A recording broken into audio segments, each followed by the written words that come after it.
14 and 28 days. The weight of the animals was recorded and their testis and was difference were removed. Next slide. Okay, now we consider the biochemical estimations. First, total protein. In the present study, total protein content of the mouse testis showed a decreasing trend in non-drug treated groups, which are 2nd, 3rd, and 4th, as well as moringa treated groups 5th, 6th, and 7th, respectively. But this decrease was comparatively lesser in the moringa treated animals, showing protection by moringa. Next, ma'am.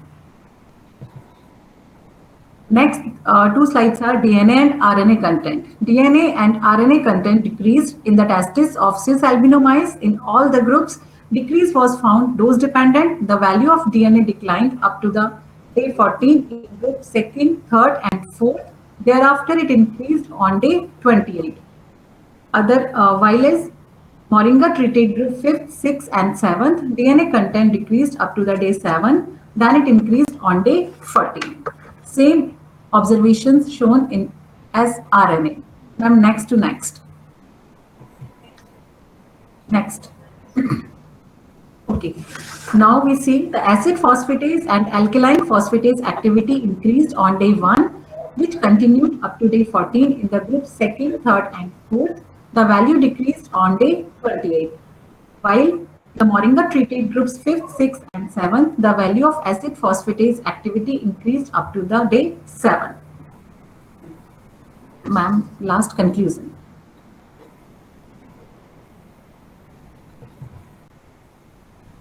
Next. Okay. Moringa oleifera leaf may be considered as a promising radiopreventive agent, especially for the nuclear workers or for defense personnel, assuming possibility of nuclear exposure. Present study showed the capability of a vegetable phytoextract against the whole body radiation generated systemic stress in the mammalian model. Leaf extract efficiently prevent the lipid peroxidation and restore the GSH level to immediate markers of the radiation stress. Okay, thank you, ma'am. Last slide.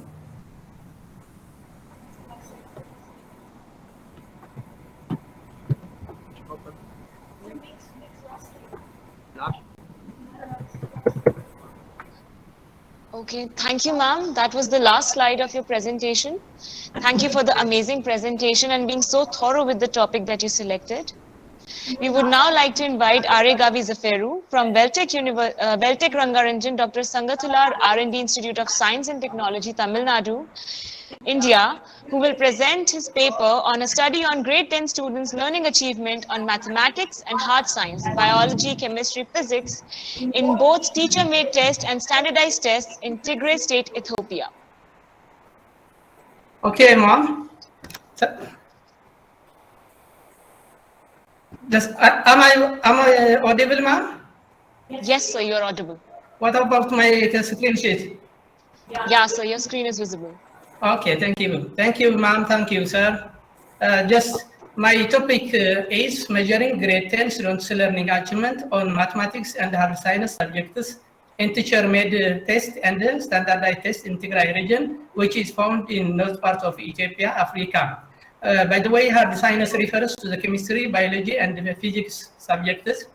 And the authors are Argab Zafar Haddish and Dr. Lok Shetty from Beltec University, as ma'am says. In order to save the time, here is introduction and the statement of the problem.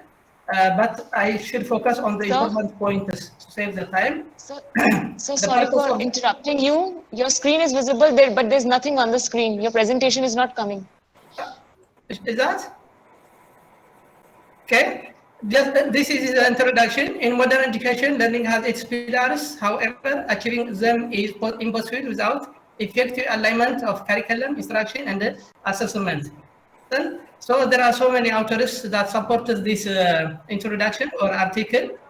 And the statement of the problem, this study focused on biology, chemistry, physics, and mathematics because different reports indicate that quality education in the target zone region was still in high crisis. That the study focused to measure the grade and the achievement level of students in grade 10. And it has some assumptions or parameters to measure students' learning achievement. The assumption is related with policies. One, each student must score greater than or equal to 50% and above. Second, 30% of the students must score 70% and above. And the third one is 15% of students must score 86% and above. This is the policy of the region. Then, Gavi, sir. Sorry? Here I would like to add one thing, that your slide is not coming. It is not visible. Is that visible? Yes. Yes, sir. I told you in the beginning as well. So what shall I do, ma'am? If you have any PPT presentation, please share. So your screen is visible. Presentation is not coming. Kindly select your presentation that you want to display. First, open your presentation. Now, sir, click the down arrow, then share your entire screen.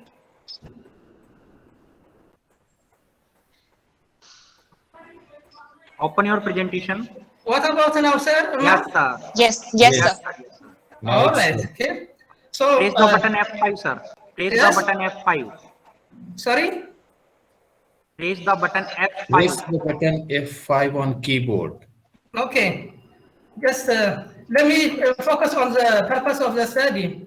There are three important purpose or objective of the study. One, to examine students' learning achievement level on hard science and mathematics in line to cut points or 50%. Second, to recognize the achievement difference by sex and location. Third, to explain the correlation among students' achievement in the subjects in teacher-made tests and standardized tests. Based on the objectives, some hypotheses are constructed. Null hypothesis 1, each student's learning achievement is equal or greater than the national cut point, that means 50%. Second null hypothesis, there is no significant difference in students' achievement due to gender and location. The third one is no significant relationship within teacher-made and standardized test achievements. And let me go to the methodology. The study is a descriptive sample survey design and used 2,040 students, and out of them 50% were female students and they were selected randomly. Standardized tests were prepared by experienced teachers and validated by curriculum experts, and their reliability was checked. Descriptive and inferential statistics like group test, one sample t-test, and Pearson correlation analysis were used to analyze the data. Here is data presentation, sample data presentation, achievement in teacher-made test.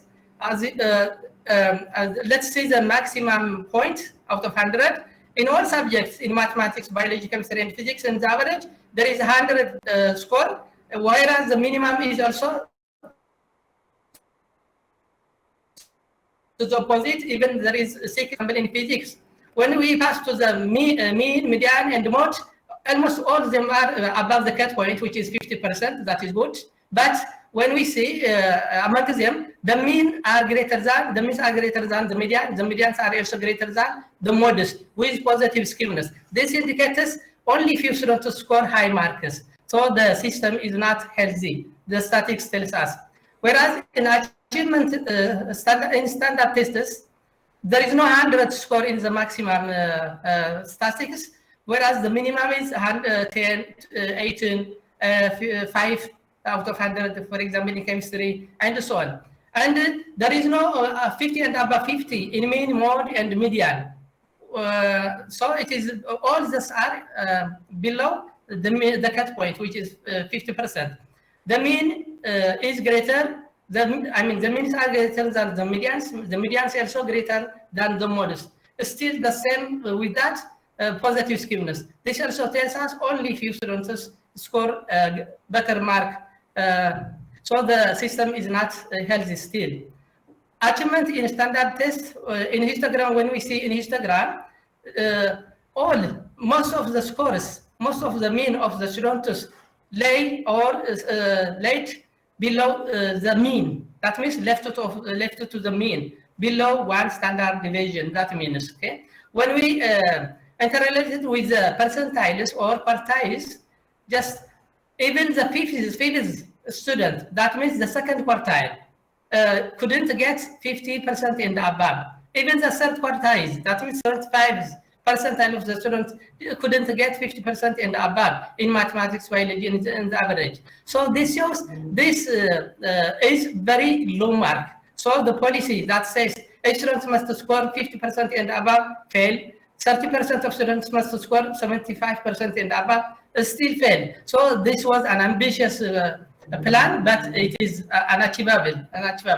This table also tells us comparison between rural and urban students. As you can see from the table, rural students score better than the urban students.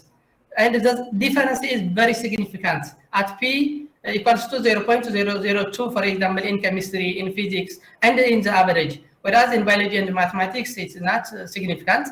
Okay. This table also show us comparison among male and female students. Then still male students perform much better than the female students. And their difference is very significant. At P equals to 0.00 almost. Okay, so male students are better scorer. This also shows correlation both on roster test and assessment test. The above rosy green table, green shaded. The bottom green shaded shows standard test scores. Then when we see the statics, they are very correlated, positively correlated, and very significant, highly correlated, that means. And the above top triangle shows tests within the teacher-made test. Still, they are also positively correlated, and they are very significant. But when we compare the tests between the two tests, the correlation is very low. As that is very significant, the correlation, the statics tells us very low. Now let me come to the major findings. The finding says the mean score of the 4 subjects in teacher-made test was above the pass mark, which means the 50%. But in the standard test, all the scores are below the 50%. That means the cut point.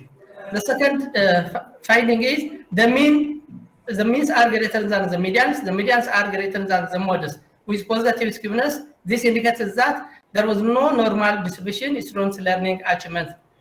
The other finding is rural students significantly performed than urban students in all subjects at P equals to 0.02. The same is true with male students were significantly better achievers than female students at P equals to 0.00 in all subjects. Conclusion is made based on the hypothesis.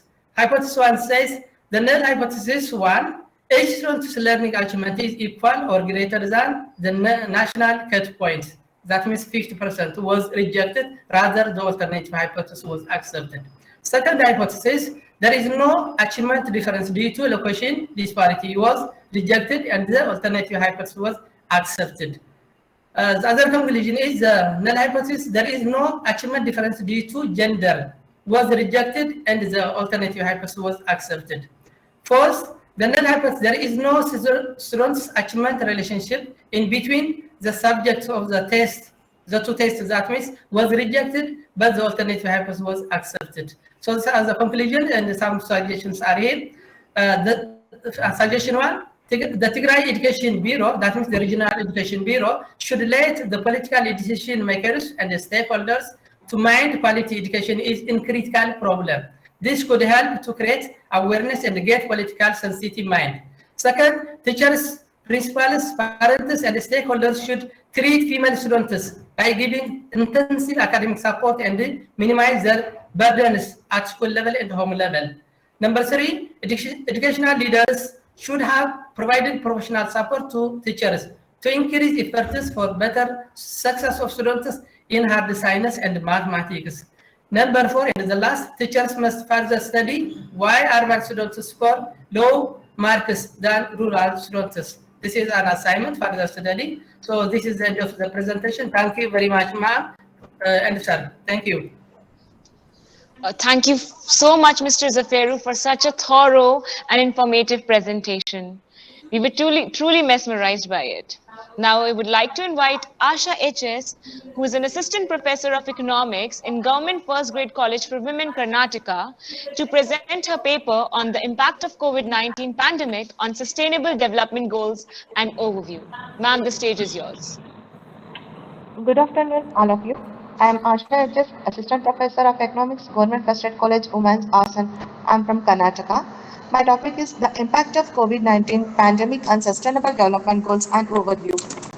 So SDGs, Sustainable Development Goals, present an ambitious set of 17 objectives and 169 targets, provides a development framework to eradicate extreme poverty and inequality, protect the planet, and genetic universal peace. The 193 UN members nations have pledged to achieve at the end of the third decade of the 21st centuries. So COVID-19 represents one of the worst health crises in our lifetime.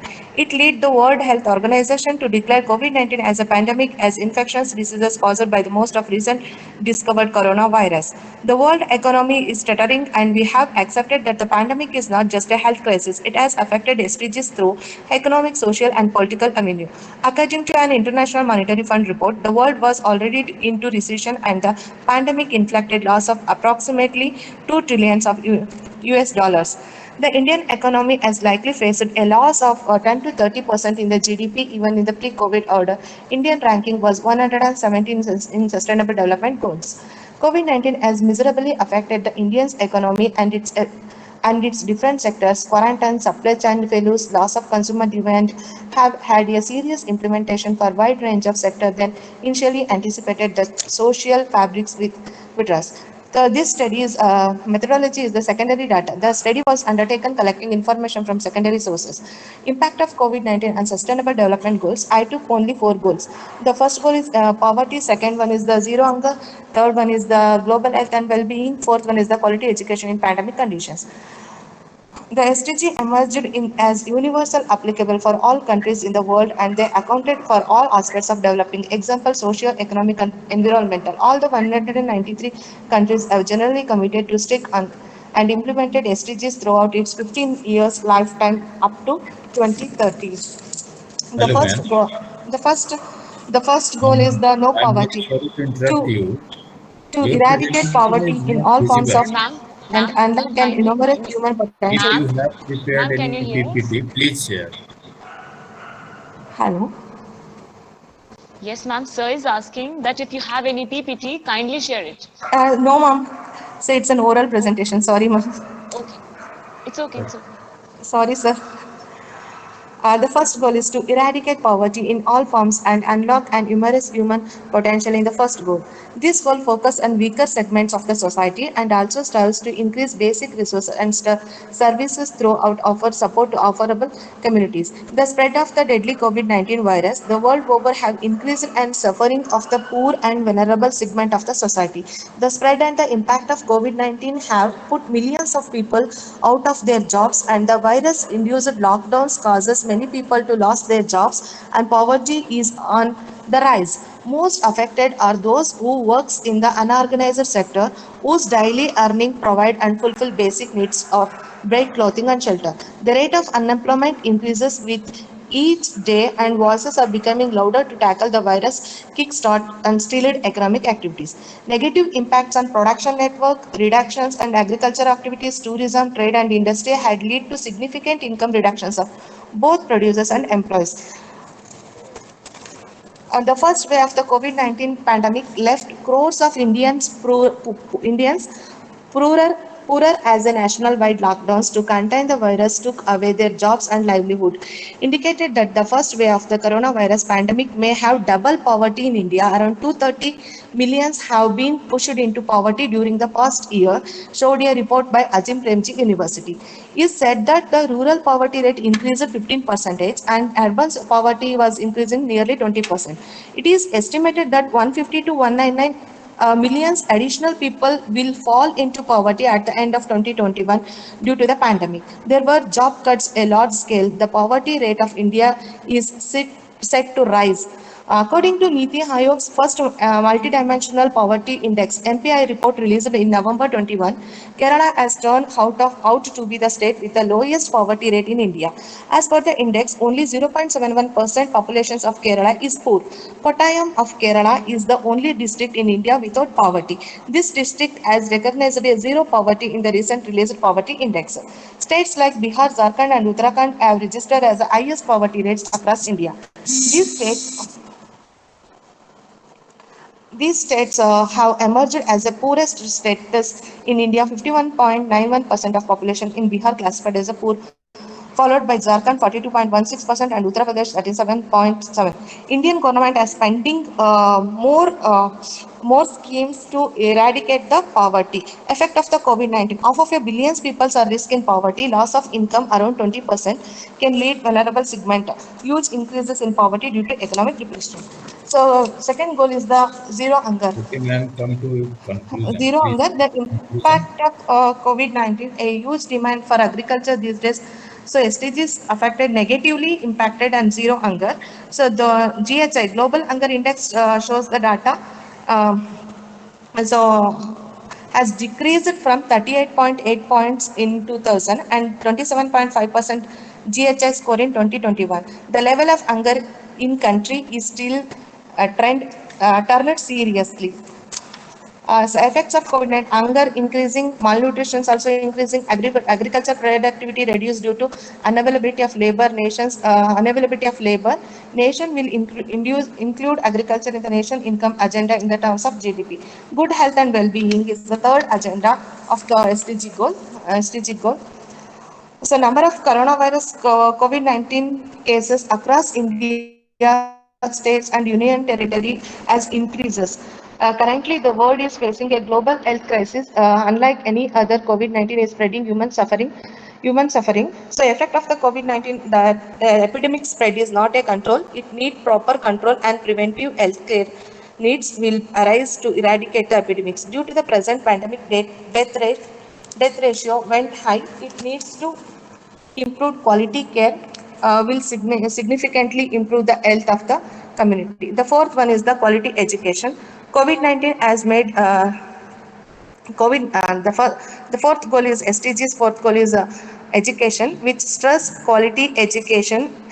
Education needs to provide all segment of the society, men and women, without any cultural, racial, demographic divisions. This is also concerned to address by the government to benefit the people to each and learn from the society. But COVID-19 had made several impact of the education system. India as world's second largest school system after China, according to UNESCO. 63 million teachers were affected in 165 countries. A total of 1.3 billion learners around the world were not able to attend schools or university, and approximately 320 million learners are affected in India alone. It has changed the traditional education system to the educational technology model in which teaching and assessment across are conducted online. Teaching is being shifted to online mode. This may not be possible where internet facilities are not present, especially in rural areas. The absence of quality education as a result of pandemic will affect development. There will be a sustainable reduction in investment in human capital. The quality of life will be affected as people's productivity and creativity will faces barriers. So there is a positive and negative impact on education. Positive impact: enhance the uses of soft copies of learning materials. In lockdown situations, students were not able to collect the hard copies of the study materials, and hence most of the students used the soft copies. Improvement of collaborative work, rise in online meetings. The pandemic has created a massive rises in online meetings, webinars, and conferencing opportunities. So, negative impacts of primary and secondary education negatively impacted, especially rural areas, due to lack of online teaching structures, increased responsibility of parents to educate their wards. Some educated parents are able to guide, but many may not be adequate level of education needed to teach children in the house. So conclusion is government should increase budgetary expenditure or eradication of poverty, hunger, and improvement education. Even if the COVID-19 crisis stretches there longer, there is an urgent need to take efforts of maximum utilization of online platforms, and also government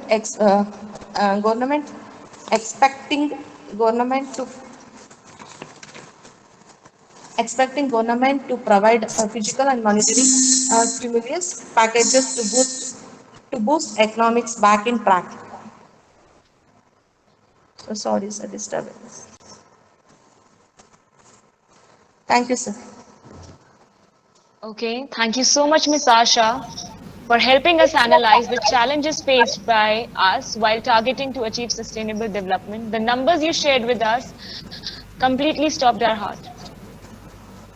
Now I would like to invite Mr. Ashir Bharadwaj from the Technological Institute of Textile and to present his sustainable material, processing the fiber and blend. Am I audible to everyone? Good evening, sir. Good evening, ma'am. Yes, am I Good audible? evening, sir. Yes, you are audible. Yes, sir, you are. Just I am sharing my screen. Just Please turn on your video. yes.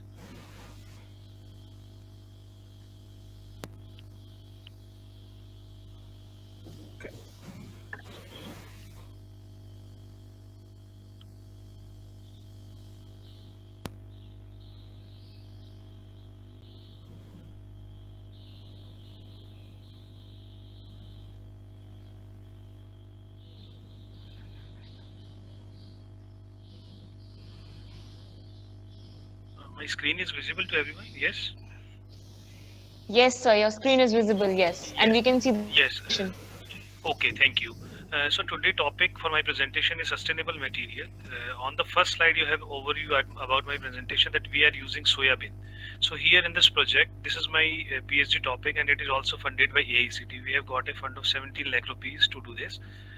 Here you can see that we are using soybean and that it is converted into fiber, and later on it is converted into garment. So basically what we are doing in this project, once the oil is extracted from the soybean, then we are using the tofu as a waste or the animal feed. But in this project we have converted that into the useful material fiber, and later on it is converted into the garment. So basically I will introduce few slides about the fabric and their requirement. In a fabric, in a basic garment, we require these following things: that it should be good in appearance, it should be comfortable, it has good handle.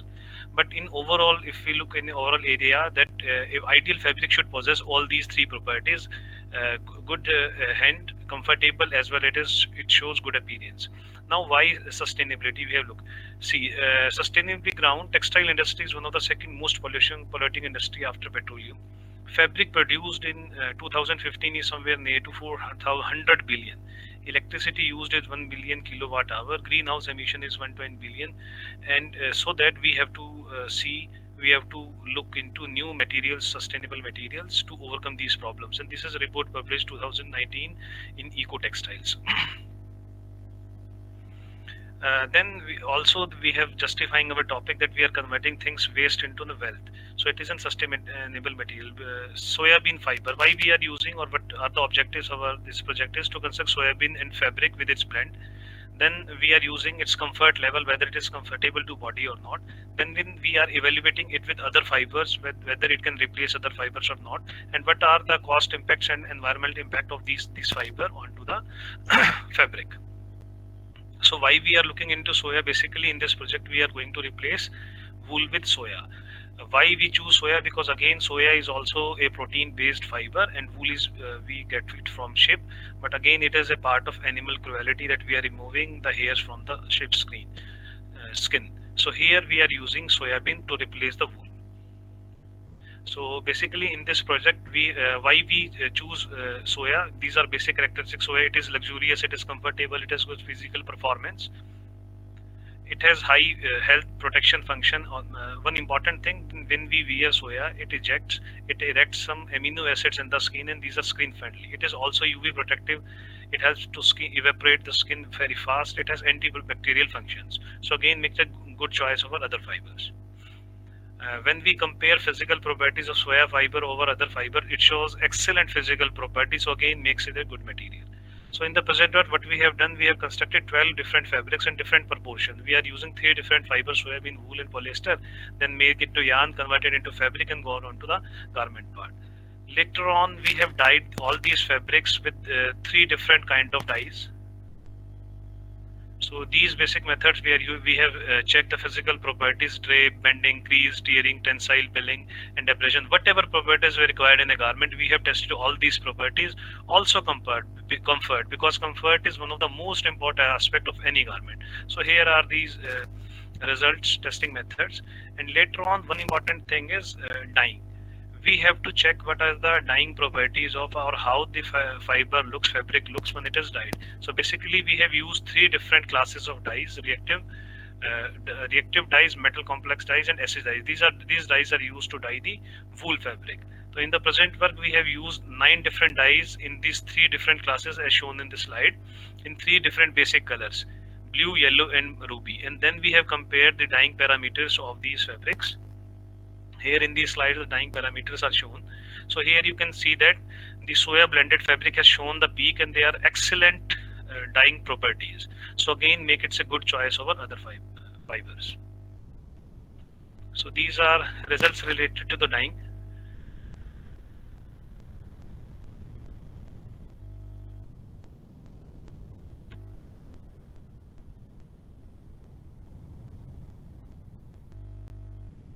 And later on, we have one important part, that low stress mechanical properties, or basically we called it as comfort, because we need a good comfort in the fabric, and we have checked these comfort properties on these 4 different machine parameters.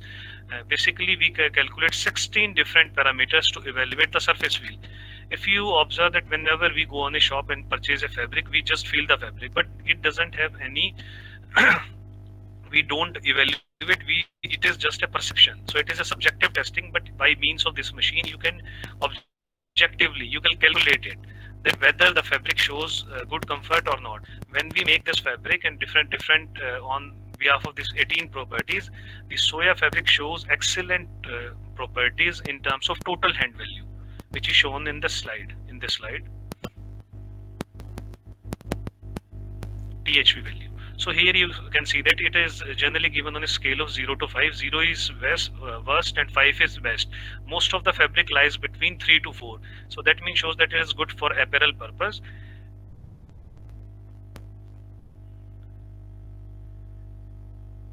And also one important thing, we have done a cost analysis also. So here you can see that soybean, poly soya and poly wool. If we compare these 3 fabrics, it lies somewhere between these 2. So again makes it a effective choice in terms of cost. And we have also published few other papers. Here we have shown this. So this is all about from my side. Anything if you like to ask, feel free to. Yes. Thank you, ma'am. Thank you, sir.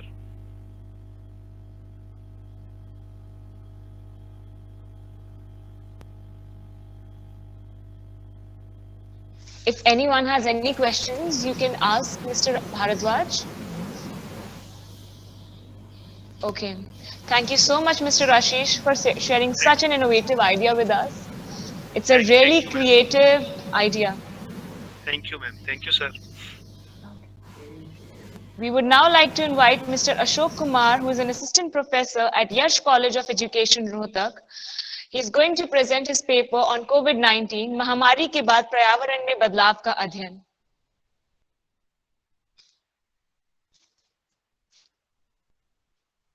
Mr. Ashok Kumar, are you here with us? हाँ जी, नमस्कार जी madam. नमस्कार sir. हाँ जी, मैं आता हूँ. Okay sir, no worries.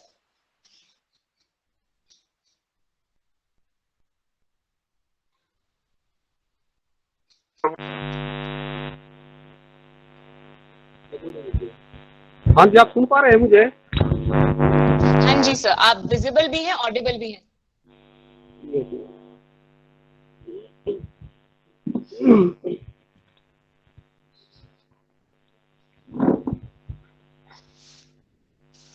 जी, सभी को नमस्कार. मेरा नाम Ashok Kumar, yes college of education Roorkee Rohtak से। मेरा टॉपिक है कोविड-19 महामारी के बाद पर्यावरण में बदलाव का अध्ययन।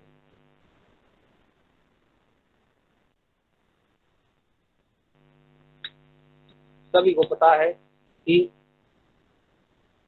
कोविड-19 महामारी का हम पर क्या असर हुआ।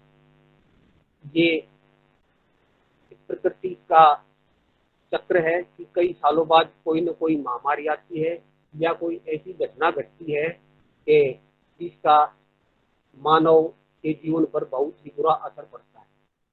तो इसमें हम अध्ययन कर रहे हैं पर्यावरण का। तो जब जब सृष्टि पर किसी चीज की अति हुई है, जब जब मानव ने प्रकृति से छेड़छाड़ की है या विज्ञान अपनी चरम सीमा पर पहुंची है या सृष्टि पर किसी न किसी घोर संकट का आगमन हुआ है, यदि इतिहास को हम पढ़कर देखें, चिंतन किया जाए तो पता चलेगा कि जब जब कोई महामारी आई है या किसी और पारिस्थितिकी का आगमन हुआ है तो उसके पीछे मानव का बहुत अधिक स्वार्थ के छिपे होने का पता चलता है। क्योंकि हम जब प्रकृति के साथ कोई ना कोई छेड़छाड़ करते हैं तो उसका नतीजा बुरा ही होता है। ऐसा ही कुछ दिसंबर 2019 से शुरू हुए कोरोना वायरस मनुष्य के जीवन व इतिहास पर एक आघात कर गया। मानव के पास जीवन से संबंधित जो भी संसाधन मौजूद हैं वे प्रकृति से ही प्रदत्त है, परंतु आज मानव प्रकृति पर आघात करके पर्यावरण को भी प्रभावित कर रहा है। यदि पर्यावरण दूषित होगा तो मनुष्य का जीवन भी अस्त व्यस्त हो जाएगा, जीना बहुत ही कठिन हो जाएगा। परंतु कोरोना के आने से यदि हम देखें तो पर्यावरण में बहुत ही सकारात्मक बदलाव हुए हैं, क्योंकि कोरोना आने से विश्व की सभी फैक्ट्रियां व अन्य कारखाने, बस, कार, रेल, हवाई जहाज और जो भी जैसे नदियों में दूषित जल का बहाव, तो ये सब बंद कर दिया गया था। इसके फलस्वरूप आज के समय वायु, जल और ध्वनि पर्यावरण में बहुत ही सकारात्मक बदलाव आए हैं। क्योंकि अब की बार देखा होगा कि बारिश भी सही समय पर और अपने निश्चित औसत में हुई, और जैसे सर्दी है, गर्मी है, और मेरा कहने का मतलब है जो भी ऋतुएं हैं प्रकृति की तरफ से अब की बार जो है सही हुआ है। तो इसका मतलब वातावरण में कुछ ना कुछ सकारात्मक ही बदलाव हुआ है। आगे वर्तमान में चल रही कोविड-19 महामारी के बहुत आयामी प्रभाव दिखाई दे रहे हैं। इस महामारी ने हमारे सामने बहुत सारे मुद्दे रखे। वे हैं जैसे देश की आर्थिक स्थिति नीचे चले जाना, रोजगार का बंद हो जाना, जनसंख्या का बढ़ना, प्रदूषण और शिक्षा। तो इन पर बहुत ही बुरा असर हुआ। इनमें भी शिक्षा पर बहुत बुरा असर पड़ा, क्योंकि सभी शिक्षण संस्थाएं चाहे वो किसी भी संप्रदाय से जुड़ी हो तो सभी बंद थी। और ये देखा जाए तो शिक्षा ही किसी देश की उन्नति के लिए मुख्य आधार होता है। और आगे यदि देखा जाए तो इस महामारी की चपेट में केवल भारत ही नहीं, लगभग 190 देश आ चुके हैं। यह महामारी चीन के वुहान शहर से चारों तरफ फैल गई, ऐसा जो है सिद्ध हुआ है, आपने भी सुना होगा। और इस महामारी ने उल्लेखित क्षेत्रों को बहुत बुरी तरह प्रभावित किया। जो हमने ये पढ़ा है कि आर्थिक स्थिति है, रोजगार है, जनसंख्या है, शिक्षा है, वातावरण। परंतु उनमें भी शिक्षा है, और शिक्षा के बिना कोई भी देश जो है वो उन्नति नहीं कर सकता। इसलिए आज तक कोविड-19 महामारी को लेकर जितने भी शोध आंकड़े प्राप्त हुए हैं उनको कोविड-19 महामारी से जोड़कर यदि देखा जाए तो, और ये देखें कि इसका पर्यावरण के साथ कैसा संबंध है। कोविड-19 महामारी को फैलते देखकर देशवासियों का जीवन बचाने तथा उनको स्वस्थ रखने की दृष्टि से लॉकडाउन लगाया गया। लॉकडाउन का मतलब है कि लगभग अधिक समय अपने घर पर ही रहना, कोई जरूरत पड़ने पर ही बाहर जाना और दूसरे व्यक्तियों के संपर्क में नहीं, क्योंकि लॉकडाउन के सिवाय कोई दूसरा उपाय नहीं था। जिस दौरान सरकारी तथा गैर सरकारी सभी कार्यालय तथा काम धंधे बंद कर दिए गए थे ताकि सभी लोग परस्पर न मिले और अपने घर पर ही रहे, क्योंकि यह महामारी एक मनुष्य से दूसरे मनुष्य में फैलने वाली महामारी। इस तथ्य को सभी जानते हैं कि जनसंख्या वृद्धि के कारण ही ऐसा होता है कि हमारा पर्यावरण बहुत ही दूषित है, क्योंकि रहने के लिए मकान, पीने के लिए जल और जो है पीने के लिए ऑक्सीजन की मात्रा बहुत अधिक होती है, उसकी अधिक जरूरत पड़ती है। और हम जो है प्रकृति के साथ खिलवाड़ कर रहे हैं, वही जो है वायु को भी दूषित कर रहे हैं, है ना। पेड़ों को काट कर तो हम और भी अपने जीवन पर बहुत बुरा प्रभाव डाल रहे हैं, ऐसा नहीं करना। आगे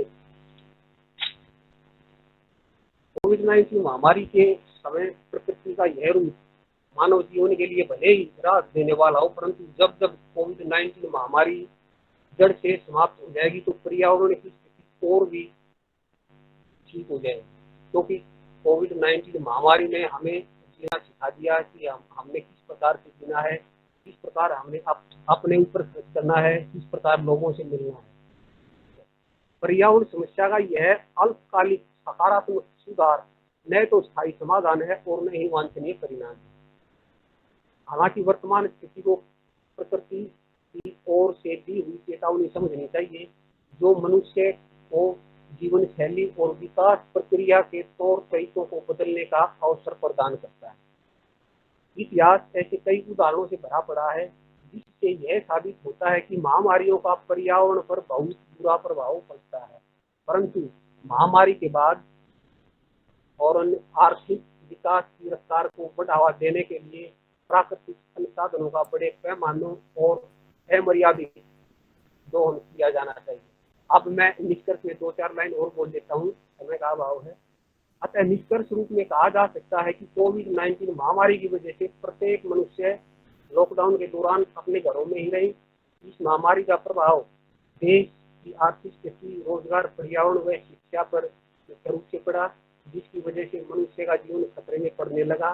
परंतु इस दौरान पर्यावरण पर सकारात्मक प्रभाव देखा गया। इस पर्यावरण को इसी प्रकार से रखने के लिए हमें प्रकृति के साथ मिलकर चलना है, जिससे पर्यावरण को शुद्ध रखा जा सके और मनुष्य अपने स्वास्थ्य को स्वस्थ रखते हुए सुखपूर्वक जीवन। धन्यवाद जी, आपने कुछ सूचना बताइए।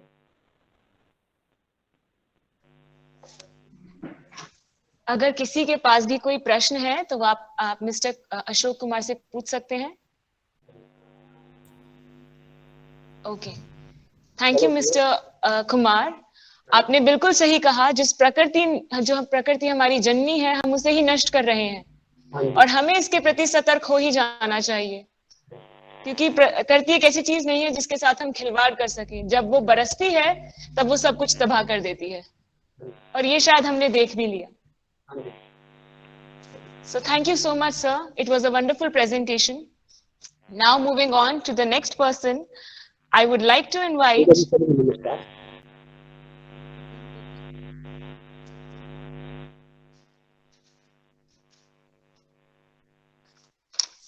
just give me a minute.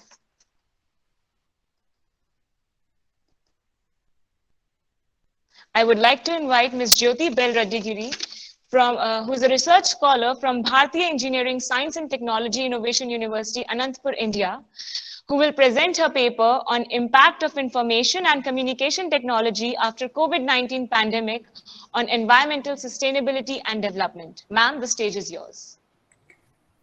Good afternoon, everyone. Good afternoon, ma'am.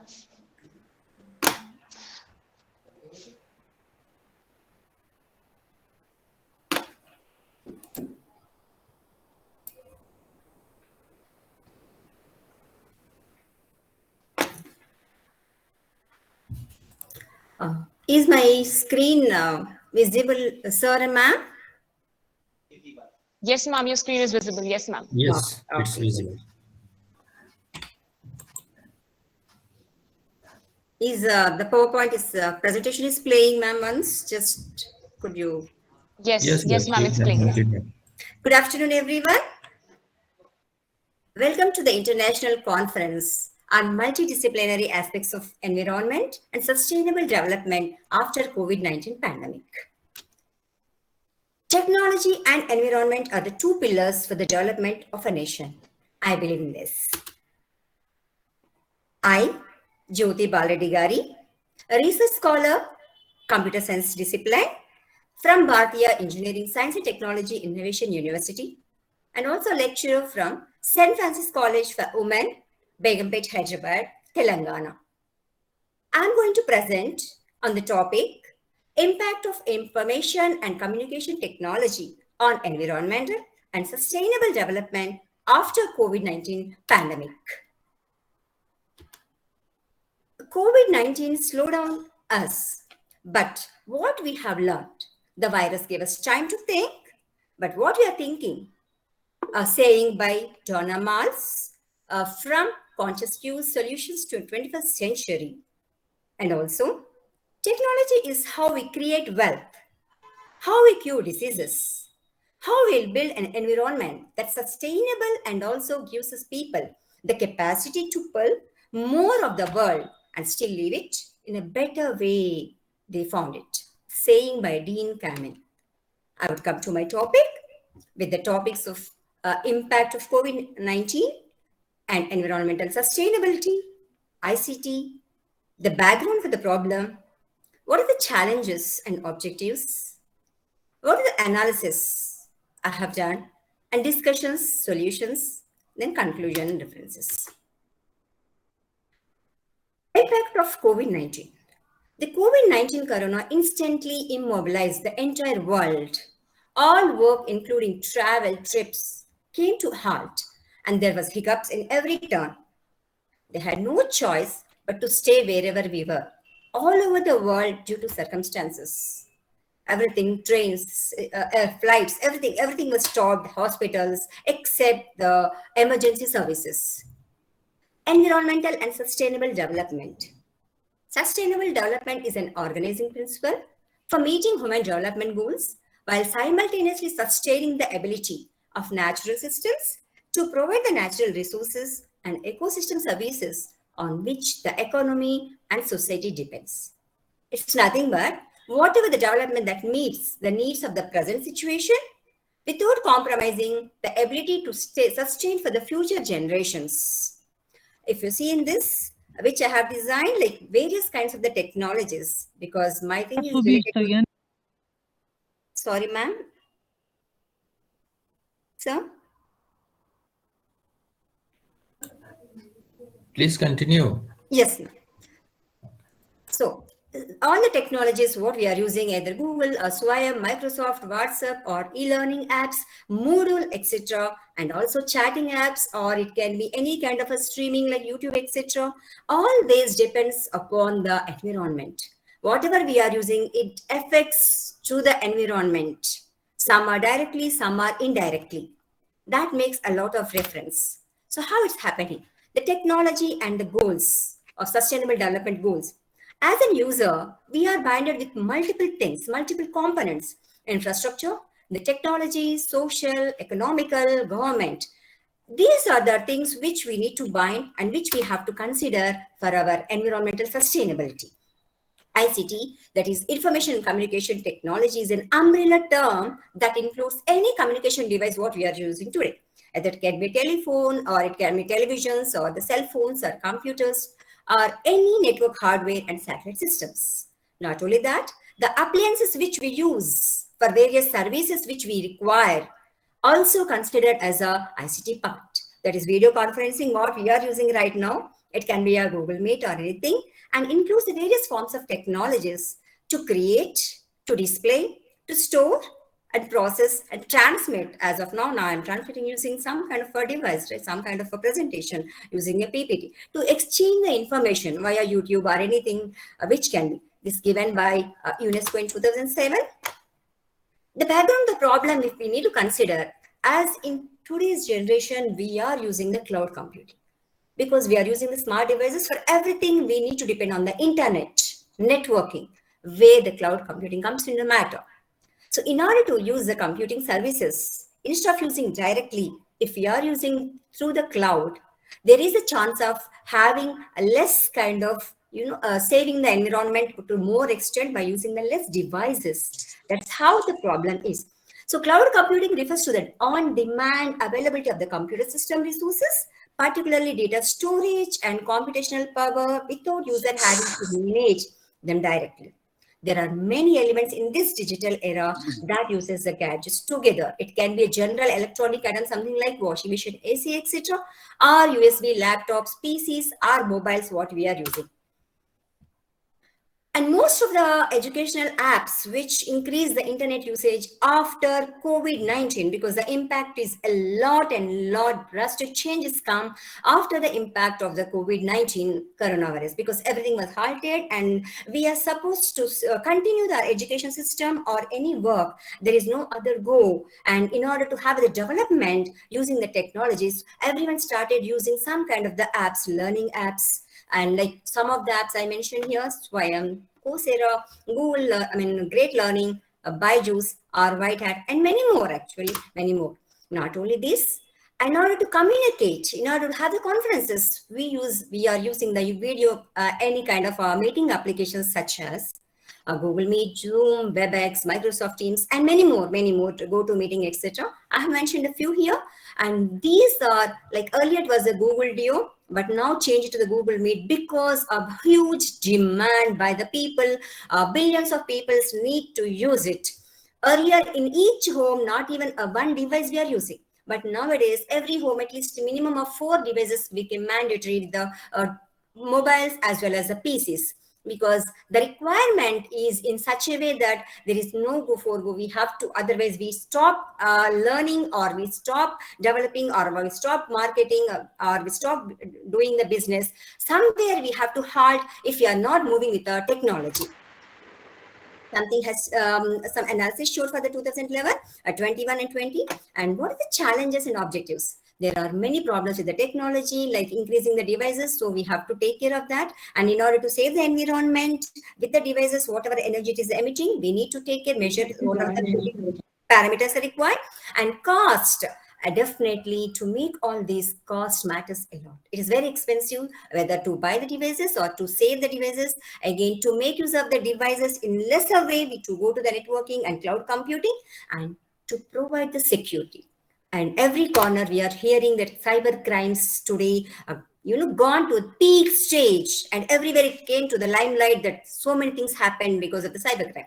So there are many elements in this digital era that surroundings in terms of emission of heat that from diverse era used gadgets, that is various devices, whatever it is, either laptops or PCs, etc.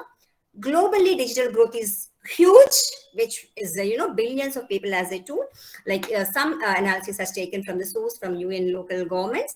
Like if we see the kind of phones, it's totally 93 billion in Jan 2021 versus in the same way, any other kind of internet facilities and also other smartphone devices.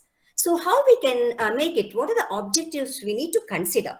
Technology enabled environmental conditions to be monitored real time. How many we are using, who all are using, as everything in today's is accessible with the security.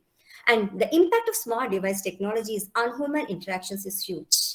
Because of everything, COVID pandemic has stopped to move. Started using the devices. There is no physical connections. There is no physical movement. The relationships has totally changed. And everyone started using only the mobiles for playing games, etc. Spending time made to various kinds of depressions, or children stopped to going out, playing, etc. Where totally health and everything damaging. So we need to consider, we have to think about that. And rapid increasing in smart devices usage, it's releasing more CO2 heat energy, which is very dangerous for the environment. So we need to think about that. And cloud computing and cybersecurity are circling the globe. We have to prevent from hacking, and we need to provide the security. The outbreak has wide range of health effects, including every industry. It can be a healthcare, it can be a business, it can be marketing, etc. And more than that, the world's social important things and social economical strategies need to be considered to develop reliable apps for small and large scale business. Because we are reliable on online only. We are doing business online. and to provide the employability with ICT and technology, as those many left with homeless and starvation. We have to begin that. And it's an emergency urgent requirement to reduce the heat from every devices what you are using. If at all, if you see something like 1 megabyte of email, that is 1 MB, during its total life cycle emits 20 grams of carbon dioxide. Imagine now we all are in the conference, we got the mails from Mamta Sharma ma'am and the university people, almost hundreds of people we are using. It may go for thousands and replied, we all replied. So imagine thousands of mails. And not only this one, for one conference, all over the India, every day, every minute, how many mails are generating? For something we forget, again we'll reply. Something we forget, again we'll. Now, please cross-check, unless until it's important. Do not mail a simple thing. Whatever is the information we require, mail it one go instead of multiple times, multiple things with some kind of a thank you message or something. I think we can stop and we can make it to some level to, reduce that. I hope. And there is a lot factor of Google Meet, etc., which we use. And analysis some e-content last year what have checked, like few from the websites or from various kinds of the channels, because I'm using Google Meet and the Zoom and also the WebEx multiple days, multiple hours and all, almost since a couple of years. And my observation is Google Meet takes more of the GB compared to the Zoom as a WebEx also, multiple times. If you are taking for 1 hour, 100 MB also is enough, more enough for the Zoom. Whereas for the same thing, for the Google Meet, we require 1 MB only for a couple of hours with the video. So imagine, so we are utilizing more, right? And many people are using e-content providers, and all these people are using the video conferencing apps and YouTubes where it requires more of the internet, etc. And tech gadgets for the may be used for the future, or it can be a 3D pen or a device that translates the animal thoughts, because we are into the artificial intelligent generation. Future is going to come. Even the human, not only human language, even the animal language can able to translate. That kind of things are going to come. Then how we are going to communicate, or whatever energies are generating from those kind of things, how we have to reduce that. And a speaker that allows to touch the music, even again, it is noise pollution is generating and is generating the heat. So we need to think about how we can able to make before everyone starts usaging. And a variable device that reveals the pain. Even for a pain, we are using tablets, etc. medicine right now, but the day is soon which we are going to have with a variable device, and a fridge whichever we are going to make the cool with the help of a biopolymer. So we have to consider these things. There is a comparison between the past and the future generations, where we have for education saint, etc., where outside education is possible, and for grinding, etc., we use the stones, etc. But the generation totally changed to the ICT technologies, and future generation is totally with the artificial intelligence, gadgets, smart. Even though blended learning is there, we are going offline or whatever it is, still blended learning, we are using the technology. No technology, no development, no glue, no future. So we need to we have to go with the cycle. We have to go with the process of development with the technology. But how we have to take the remedies of in order to have reduction of that particular emissions, etc. So technology versus environment. As much as you grow the technology, definitely in every way, whether you take the water or you take the pollution. Hello, ma'am. Yes, ma'am. Ma'am, sorry for interrupting you, but kindly you have to wind up, because we have started receiving messages that 7 minutes was the time for presentation. Oh, okay, ma'am. Yes, ma'am. In 1 minute, last slide. Okay, no worries. Last slide, technology and the environment, we need to balance, because as we use, we have to take it at the same time, how much it is emitting and how we have to reduce. So discussion solutions, the emission reduced by designing the biodegradable technology. So solution is there, but we need to implement that. And fiber optic networks has to be implemented more and more instead of going for some other technologies. And technology-based industries must take the lead with the help of the students' generation, to take more projects on this. And every individual has to think about that. And easily, already Ericsson company has started with that, and they are into the development stage of that. So I conclude with that we have to use the digital technology and smart devices in right way, and we need to implement the innovative ideas to reuse, recycle, and reduce, and so that we can save the environment. This is one of the thing which I made for some kind of technology with the corona, and these are references. And thank you so much. Thank you, Ms. Jyoti, for making us realize how much technology has invaded our lives and how handicapped we become if we don't have it. Yes. It is a boon and it is a curse that we have. Thank you so much, ma'am. Thank you, sir. Thank you. So now we would like to invite Mr. Bahadur Shankar Chavan from RBND College, Srirampur, who's going to give a presentation on coronavirus pandemic effect on environment. Good evening, everyone. I am audible. Yes, sir, you're audible. Please wait. Yes, sir. Audible.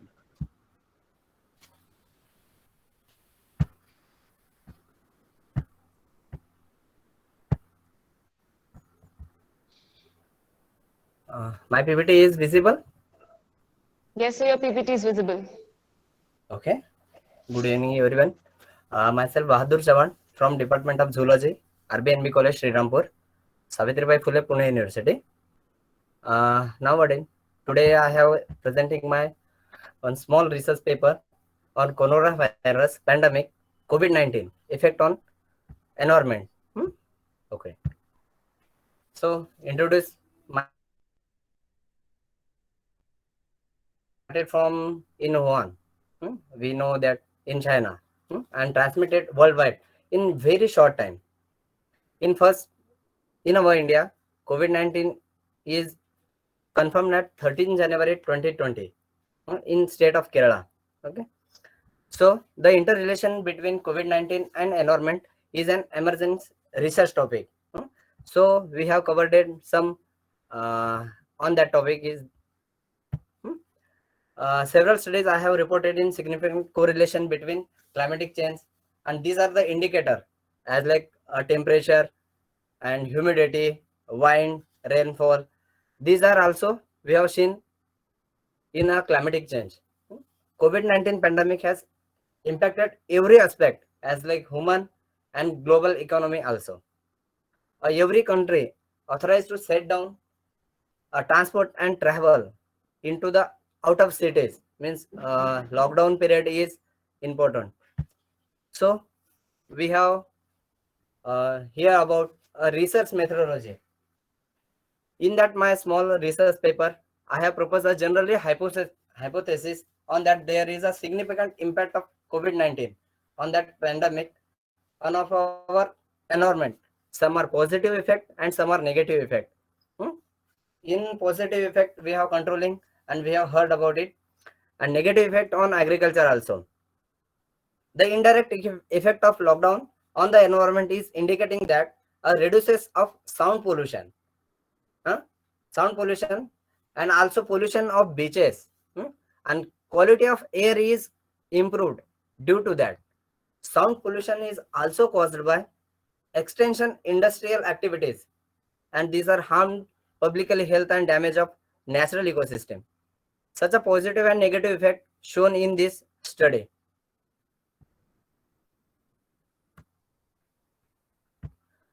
These are some positive effect and some negative effect we have also seen. Positive effect, a control of air pollution. A large number of people are dying to consequence of air pollution every year.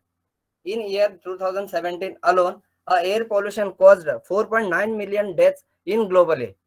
In worldwide, 4.9 million people are dead due to the rare pollution, air pollution. So, due to that lockdown or Janta curfew or quarantine, such restrictions has helped two countries reduce their air pollution and environmental pollution also, and improve of the air quality. And so, the improve of air quality is directly proportional to the improve of our quality of our life.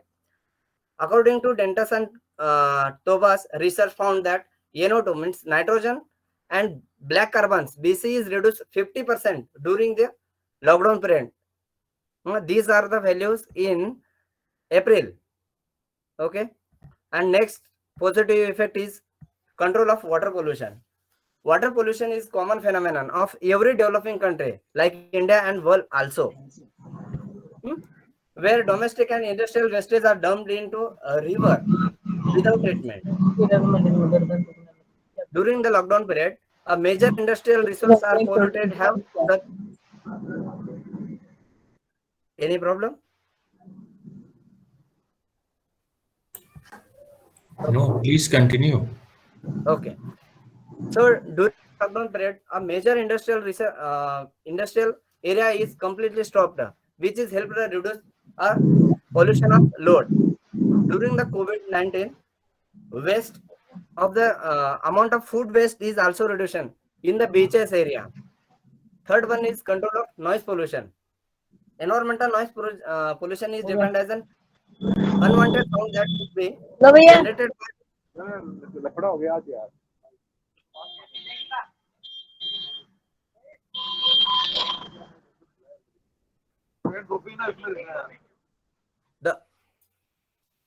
the empty road. Empty road, no vehicles are coming in. Excuse me, please mute the. Please mute your mic. Excuse me, please mute your mic. Okay. Yes, continue, sir. Okay. So no any vehicles are the transporting vehicles is up to ban and during the lockdown. So it is help directly for controlling of noise pollution. No commercial events such as celebrations of weddings in our Indian culture. A lot of money are also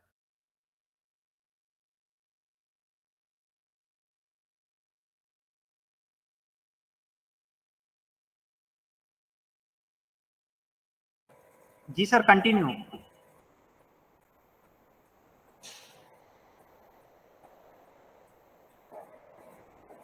Please sir, continue.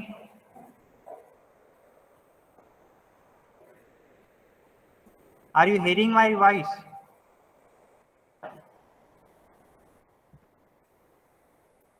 okay. Yes, you are audible.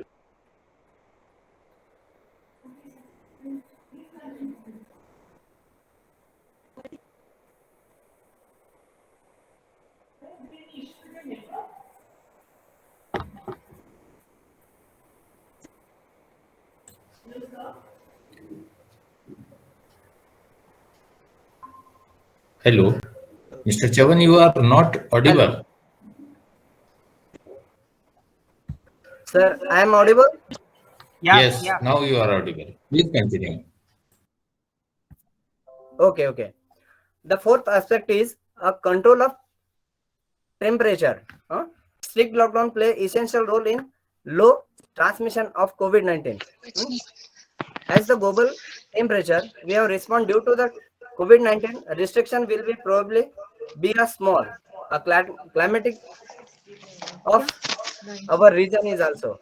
In particular, changes of azerol loading of the contribute increasing of region which play a extreme weather, such have been a heavy precipitation. And we have also heard about a negative effect. As like positive effect, some are negative effect is also going on. That is one of medical waste and waste management. That is one of the major effect in negative. Medical waste is dangerous many disposal material. In COVID-19, we have used some in PPE kit also. Hardly decomposing in our nature. On an average, in Maharashtra, on an average, waste is generated per day. And it is very heavy for the recycling. Usually waste generated over a space of time and during the recycle of that. And these are the some negative effect. Second is also chemicals in an environment. The sanitization and also in COVID period, farmers are huge amount of agriculture pesticide used in her agriculture. So that was it is a hazardous of our daily lifestyle. So lastly, result and discussing I have concluded my session. Nature is repair itself during the COVID period. Wastage recycling is effective way to prevention of pollution and save energy and conservation of natural resources. The massive lockdown is under worldwide economy, schools and social life are weeks led to unknown a large scale of extensive restriction in mobility. It is responsible for distancing and guideline related to the COVID-19. The reason is here. So I have concluded my session. The important thing is air quality has been changed during a lockdown. Most countries adopted a strict lockdown of economics and social activities. They are reduces, and due to that, the ecological succession, ecosystem is repair. Approximate planning is management of the significantly growing in health, waste management, and in time into time crisis to greater importance to reduces a load of organic or inorganic material parameters and water quality from the various sector activities are appear. So lastly, I would thank an acknowledgement of the organizing committee of the conference and whole members are we have supporting for me that's work. And lastly, thank you for everyone. Thank you so much, Mr. Bahadur Shankar Shravan, for your presentation. We would now like to invite Mr. Bhanu P.S. Tomar from Sam Higginbottom University of Arts, Technology and Science, Prayagraj, Uttar Pradesh, to present his paper on current scenario of water quality of River Ganges. Now, before we begin, we would like to again inform everyone that kindly remember to keep your presentation under 7 minutes, as many other presenters are still waiting. Thank you so much. Mr. Bhanu P.S. Tomar, are you there?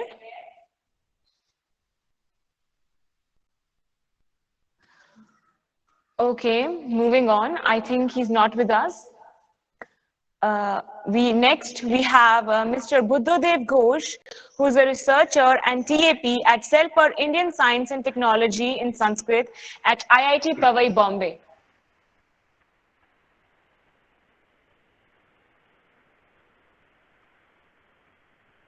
Yes, sir.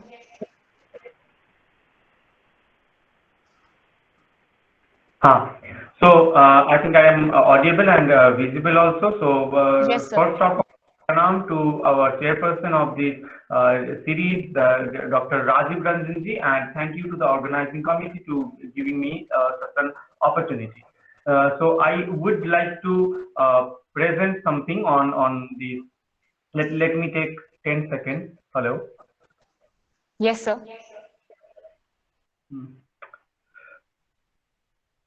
1 minute. Okay. 1 minute. So my computer is working properly. That is the problem.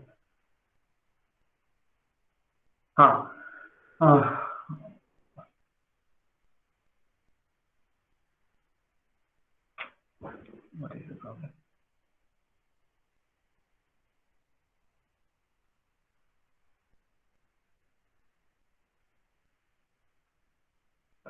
So today I want to present on this topic eco-dharma, the ancient Indian views on environment and maintaining its prosperity.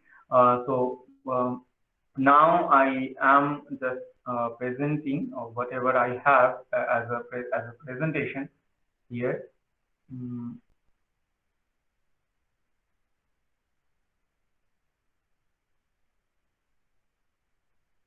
Thank you.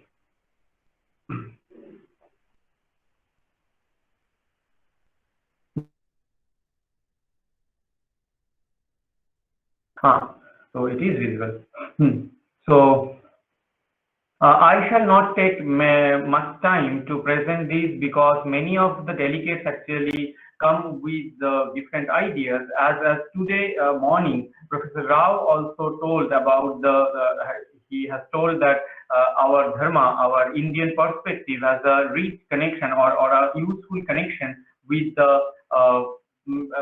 sustainable development goals and maintaining the environmental prosperity. So I shall take into in this context that eco-friendly. My paper dealing with 3 points. So one is eco-friendly Indians, the dharma approach to the environment, and the sustainable development goals and the Indian views. So the first thing is eco-friendly Indians. We all know about some key concepts in the Indian religious or ethical value and Indian philosophy, like that. The dharma, the eco-dharma I have used in my paper, that is actually come from the environmentalist ethical idea within the concept of dharma. Dharma is not a religion. Let me clear that it is a wholesome of religion, ethics, philosophy, truth, and the duties. So we are now in the present days making some constitution about for making some laws to protect our environment. But the thing is, we had the same approach surprisingly several thousand years ago in India. If we look at the scenario of ethics for living or anything related to the right of living, not only men but the other animals also, then we can see that we use the word bhutani everywhere. The bhuta is actually the wholesome of every living being and inanimated object and the animated object in this art. So whenever we have discussed about the right or the duty or right to living, we have actually emphasized on not only the humans but the non-humans living creatures in this world. So which actually indicate the concern about all living beings and non-living beings in a greater way. So we had that idea as Indians. So the second thing I have to emphasize that the mother art, the concept of the mother art was here, and that is another thing to notice, that not only in Veda but in Tantra texts and Agamas, this art has been described as the mother art. And very feminine characteristics of it actually acknowledged and honored by the Indians, we must know, and it is very much exclusive in any pagan religion, and it is very unique to the Indian religion and ethical codes also. That is the one thing that we know about the eco-feministic approach in nowadays. But the thing is, we had that approach as Indian from the morning prayer to the night prayer, where we are actually praying to forgive me, the mother, to make such insult by touching you by my feet. So that kind of great approach was also there. So I shall move into the second point, ecological spirit in the dharma. There has many things to tell, and I have written in my paper. So I am just doing some point here, making some points and to actually understand. A man or an animal, if don't follow the cosmic law or want to change it, does a harm to the whole world. That was the idea. In Bhagavad Gita, we can see the most fascinating thing is the Vedic text largely articulate theory behind such narrative, saying that whenever dharma, the nature sustaining principles, is harmed or damaged, the force of sustenance manifests itself and restores dharma, the nature sustaining principle. So it has been understood in that way that what is the importance of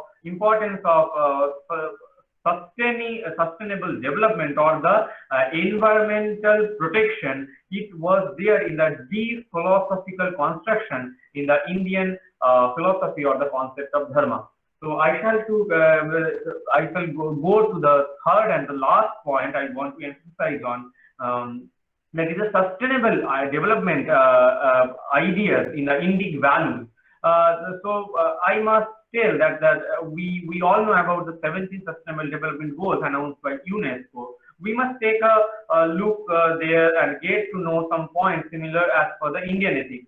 The first goal is zero poverty, was also there from ancient times in every civilization. It is not only unique to Indians only, but it was there for every civilization. But for achieving that zero poverty, India had the practice of dhanam, or the donation. As we can see in various texts from Upanishads to Smriti Shastras and Artha Shastras, there has the Varna Vibhaga, and the Kshatriya or the Grihastha, the family men, they had the duty to give to the society whatever he has the extra. So it was one of the practical solution it can be for achieving the first goal, zero poverty. For achieving the second goal, we must take a place individually that we must not waste food. In India, eating food is a very sacred thing. One of our Maharaj in my college days used to criticize that we Indians eat privately but can do latrine very publicly. But we have to do both privately. But for taking food, the conception was it has to be given to Ishvara first, and after giving to Ishvara, it will be called as prasadam, and we can take it further. So, and that kind of rituals or that kind of practice actually generates some sacredness in the food, and that kind of approach can decrease the food wasting things going all over the world, and we can it can be a solution for the achieving the second goal. The Ayurveda takes for the third goal, that well-being. The thing is for well-being, mentally and healthy life. We had the many ideas said in Ayurveda. We know, but the fourth goal, that what dealing with the education, I think the quality education is if the quality education is concerned, then the Indians are the best in that topic, as we actually always prioritize the truth over the information collection, or the holistic education was the aim for all. We can see the 1/4 of one's life, the 25 years, one has to dedicate to education process called as Brahmacharya period. As in the gender equality thing, we can say that the affection about the woman and respect for the power of a woman we had from a very first time in Indic civilization. If we go for the pure water thing, I have mentioned in my paper that water purification method was largely explained in the Indian text like Brihat Samhita. We can see there also for that solution for water purification and that sanitization thing.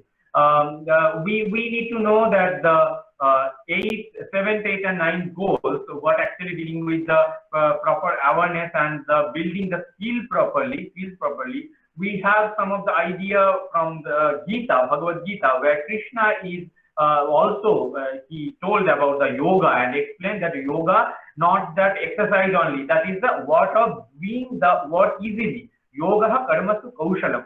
After that, I am going faster. Important things, and the thing is other three goals very much important and can be achieved that at some extent only by helping each other or building consciousness for cooperation everywhere. This can be also useful for our last goal. We know about the peace, dealing with the peace. And we know the Rig Veda says Samgat Sadvam, Samvadadvam, Samme Manam Syadadvam, what actually dealing with the consciousness for cooperation in the society. For the climate action to the protecting the life on the land goal, we must take care of ethics our great ancestors did. We have discussed. We must make others aware about the 16th goal. India is once again an example where no evidence can be found. 16 goals means the peace, making the peace everywhere. India is once again an example where no evidence can be found of where we work with intention with the neighbor, and in which place we can find the text like Vedanta proclaimed and teaches about peace only, both in the inner and the outer world. In the conclusion, I must say two sentences only. We are not saying that everything has been done. and nothing to do now, but many more to do. One thing we must understand that waste can't escape or deny the most responsibility for this climate or environmental crisis, as many environmentalists say, and also Indians should not only be proud for their rich heritage, but act as per the instruction from those teachings. So that was the intention of mine, and I have clearly mentioned in my last slide also that we have to make it in the practical way, and after that only these all knowledge, these all discussion, these all things actually will make some sense. So here I am just finishing my presentation. I think there's a lot of things I need to learn and know from the presenters coming on.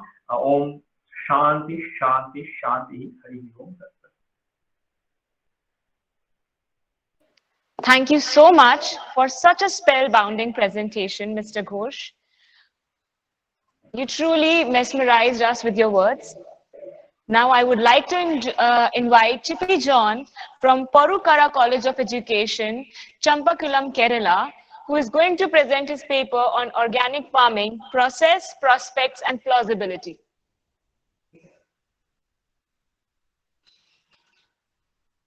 Mr. Chippy John, are you present?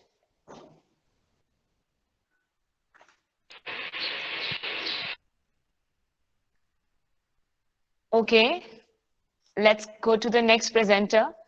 Our next presenter is Mr. Clint Sons from Sam Higginbottom University of Agriculture, Technology and Sciences, Prayagraj.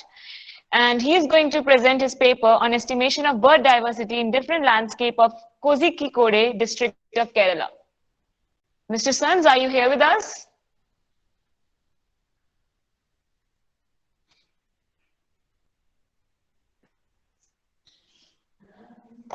Okay, moving on to our next presenter. Mr. Debashish Sahu, are you here with us? Yeah, madam. Okay. Our next presenter is Mr. Debashish Sahu, who is a PhD scholar at CSVTU Chhattisgarh, who is going to present his paper on remedial activity of plant extracts capable for xenobiotics decontamination, along with potential for green synthesis of nanoparticles. Thank you, ma'am. Thank you for this opportunity. Shall I share my screen, ma'am? Yes, sir. You are able to share your screen. Yes, sir. We can see your shared screen. Yes, sir.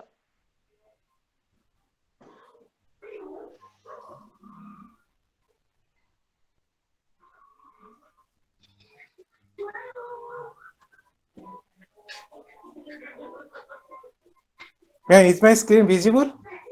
Yes, sir. Your screen is visible. Yes, sir. It is. Okay, so so my parts abstract is based upon the remedial activity of plant extract capable for xenobiotic decontamination along with the potential for synthesis of nanoparticles. As you know, plants have a variety of potentials, and right now we have already explored the medicinal property of the plants. But until now, many phytoremedial activities have been going on. But based upon the extract of the plants, there is a little bit of scope and little bit of observations that have been found in the literatures.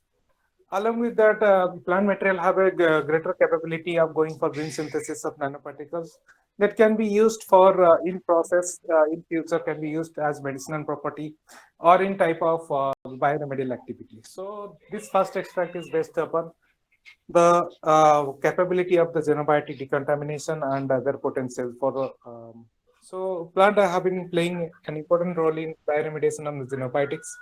So different xenobiotics based upon heavy metals, azidites, as well as the chemical agricultural products such as fertilizers, pesticides, and insecticides, along with the hydrocarbons. So for the proposed study, I have selected two plants that has been collected or that has been seen grown near the azidite, means textile industries. Cyprus rotundus and Rumex detendus. These are the two plants that have been used for the study. So for the plant material processing, the whole plant was collected and was dried for 8 to 10 days to reduce the moisture.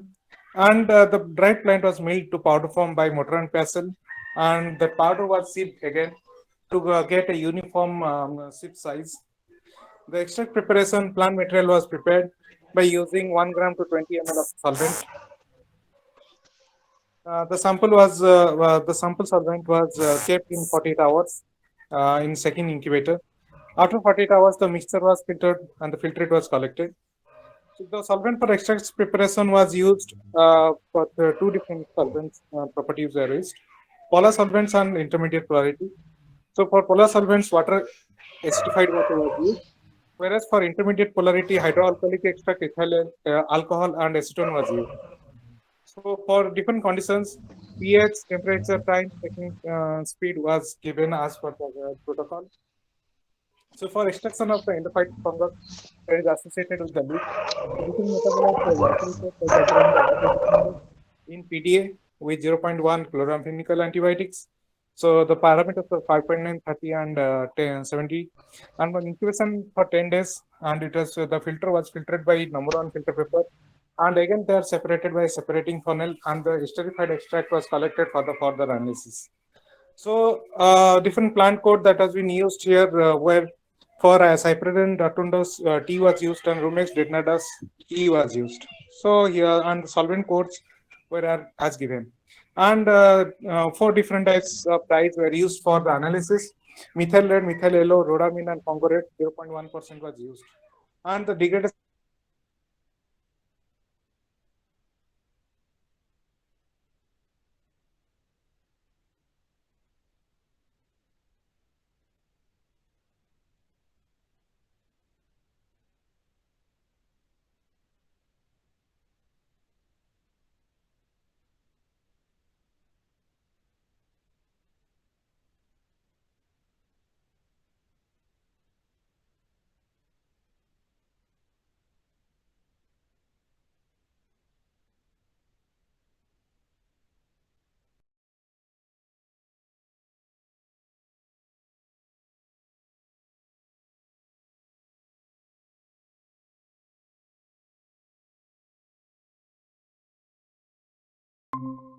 has given positive for the nanoparticles.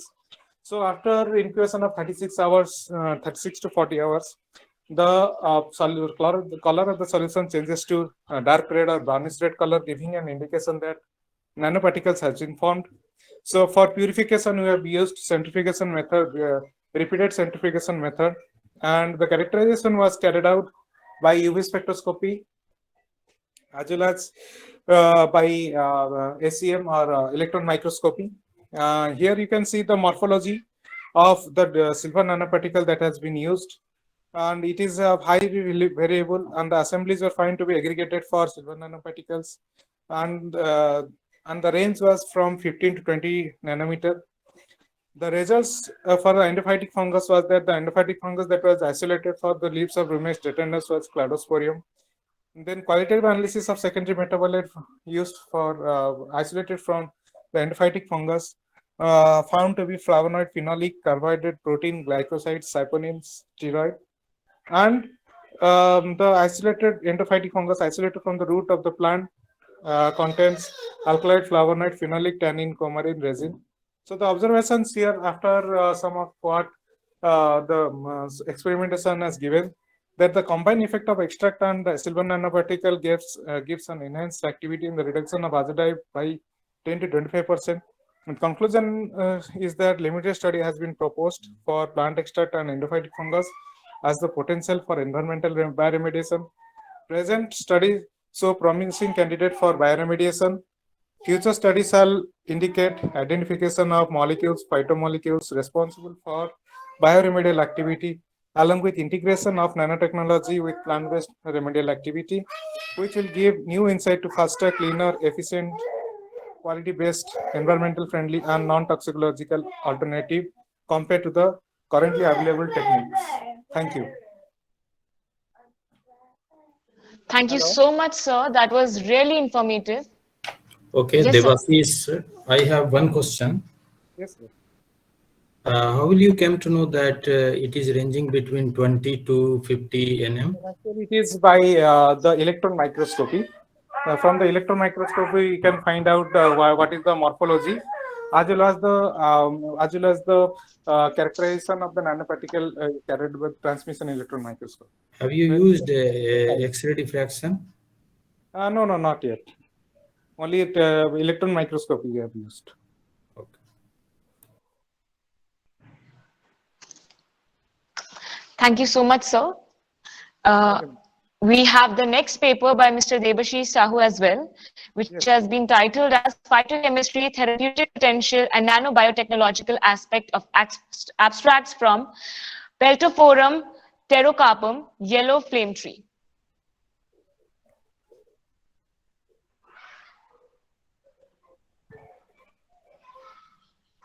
So, is my screen visible? Yes, sir, it is. So here, this is basically another prospective plant that has been used.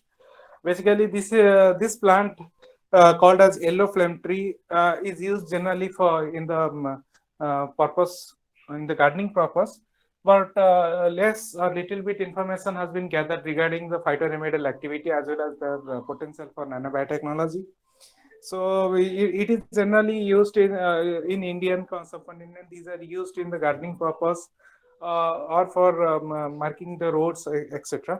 So here the present study is based upon the qualitative analysis of different phytochemicals, quantitative estimation of flavonoids, in vitro analysis of antimicrobial, antioxidant, and anti-inflammatory activity, and also their potential for green synthesis. Actually, my interest is based upon greener synthesis of different types of nanoparticle by using the plant extract, which can be commercialized in the future for a better opportunity and a clean technology. So for that, we have collected different leaf samples, and as you can see, different powder leaf sample and leaf sample endophytic fungus from the leaf sample was isolated by using water agar. Extract preparation was carried out by hydroalcoholic extract with 51.49 of water to ethyl extract and 100% acetonic extract, and the plant sample to solvent was 1:10 part. So here the extract color of different of hydraulic and acetonic extract was reddish brown color and yellowish color respectively. And this one, the phytochemical analysis here shows that the presence of alkaloid carbohydrate, flavonoid, phenolic, amino acids, saponin, tannin, terpenoids, coumarin, etc. So phytochemical analysis gives the result for presence of flavonoid, phenolic, and tannin. In vitro analysis kept positive for antimicrobial activity against E. coli, Pseudomonas, pathogenic bacteria, as well as antioxidant and anti-inflammatory activity has been shown positive for the extracts, and that is close to the standards that we have taken. And here also some type of acetonic extract we have taken hydraulic and acetonic extract. What here after screening for multiple number of samples or multiple number of solvent system, only the acetonic extract has given the positive for the positive for this one. Then after that, we have seen that there is an increase in the antimicrobial activity. Still, antioxidant and anti-inflammatory activity is under study for this plant. Thank you. Thank you so much, sir. That was back-to-back a very remarkable presentation given by you. Thank you. Without wasting any more time, let us now welcome our next presenter, Mr. Deepak Kumar Saini, who works in the air testing laboratory at Sahu Jain College, Uttar Pradesh, who's going to present his paper on study of air pollution tolerance index of few roadside common plant species at Industrial City, Gajraula, Uttar Pradesh. Mr. Deepak, are you here with us?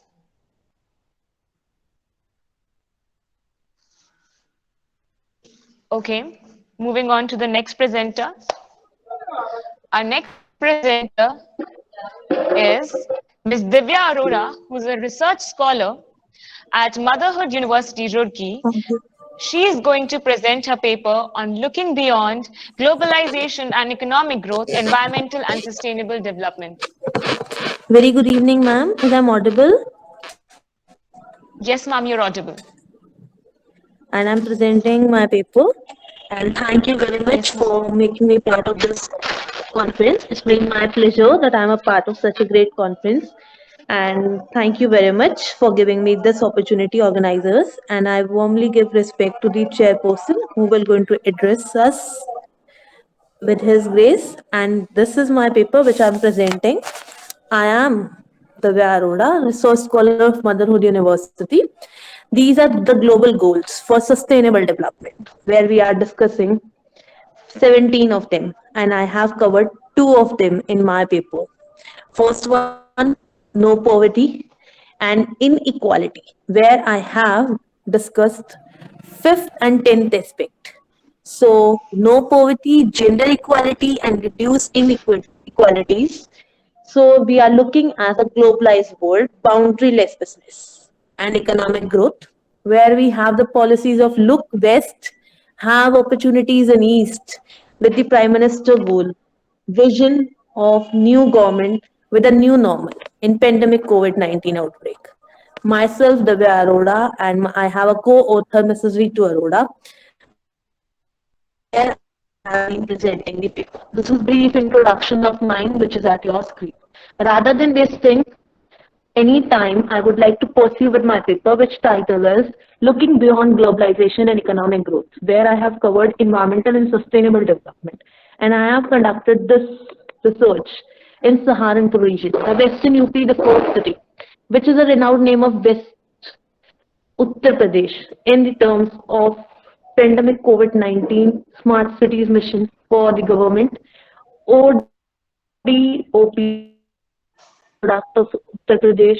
It is one of the accounting states of 28, but marks the second largest economy state this year registered.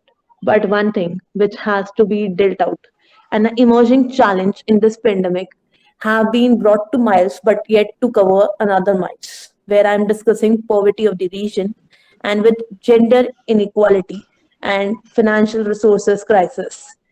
So we have to address these two, and we are addressing global market equilibrium on the basis of income tax slab rate.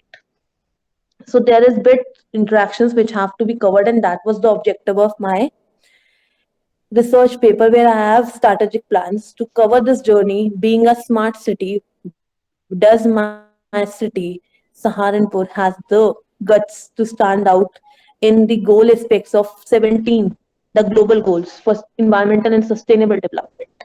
So the research methodology was descriptive and investigative because I belongs to the same area. So primary researches are conducted and secondary data was available on websites, where I have utilized the research websites, journals, government reports, etc. to understand how the marketing strategies have covered this journey. The another aspect which is this is challenge. Being a democratic country, India have the renowned name, but inequality and poverty have been challenged since decades.